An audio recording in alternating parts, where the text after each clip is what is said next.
आम सहित उपस्थित सम्माननीय विधायक कटक सदर श्री चंद्र सारथी बेहरा महोदय अनुरोध करी सभा को संबोधित करेंगे। इंग्रेजी नववर्ष 2024 आज आम समस्त ओडिशावासी आम समस्त ओडिशावासी 4.5 कोटी मनीषंकर जनमानसर नेता मान्यवर मुख्यमंत्री सर्वभारत रे 1 नंबर मुख्यमंत्री नवीन पट्टनायक उद्देश्य रे प्रभु जगन्नाथ को पाखे 2 हाथ टेकी समस्त प्रार्थना करवा एवं नारा दबा जय जगन्नाथ। मंच रे उपस्थित आजिकार शुभ कार्यक्रम रे 5T अध्यक्ष श्री VK पांड्यन महोदय, मंच रे उपस्थित सम्मानस्पद मंत्री परिषदर मंत्रीगण, साथी विधायकगण, उभय भुवनेश्वर एवं कटक मेयर महोदय महोदया, उपस्थित समस्त सम्मानस्पद अतिथिवृंद, सांबादिक बंधुगण आरंभ करी हजार हजार संख्यार आज जो ये ऐतिहासिक मुहूर्त को साक्षी रूपे आपण माने निज मन रखी उपस्थित होता समस्त जनसाधारण मान को मंच उपर आज सादर प्रणाम एवं नमस्कार जनाऊँगी। आज ओडिशा रे एक ऐतिहासिक दिन कहले अत्युक्ति हेब नहीं।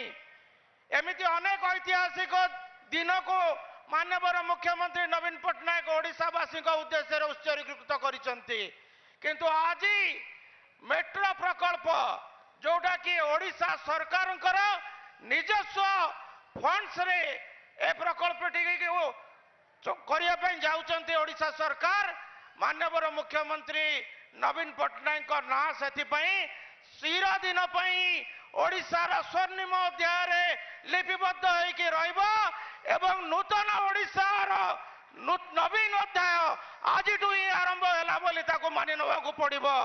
मु परिशेष प्रभु जगन्नाथ निकट प्रार्थना करी ओडिशार 4.5 कोटी जनसाधारण मानकर जनमानसर नेता आम समस्त प्रिय मुख्यमंत्री नवीन पट्टनायक को प्रभु जगन्नाथ सदा बेले शंखरे पुरे घंट घोड़े कि सदा बेले सुस्थ और निरामय रखंतु।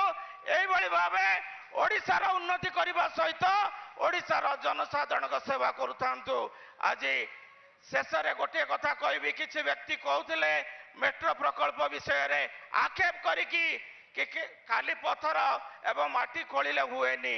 मुझे आज मंच उपर कहवाई चाहूँगी, जो जाति उपरे 4.5 कोटी लोकंकर आस्था, जो मुख्यमंत्री नवीन पट्टनायक उपर 4.5 लोकंकर विश्वास एवं स्वयं जगतर नाथ जगन्नाथंकर आशीर्वाद अच्छी, से जाति केबे हेले पछुक हटिनी कि हटिब नहीं। आज तार प्रमाण से नवीन अध्याय नवीन एरार आरंभ करी मान्यवर मुख्यमंत्री देले।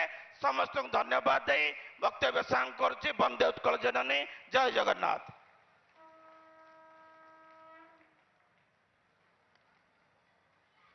धन्यवाद सम्माननीय विधायक कटक सदर श्री चंद्र सारथी बेहरा महोदय।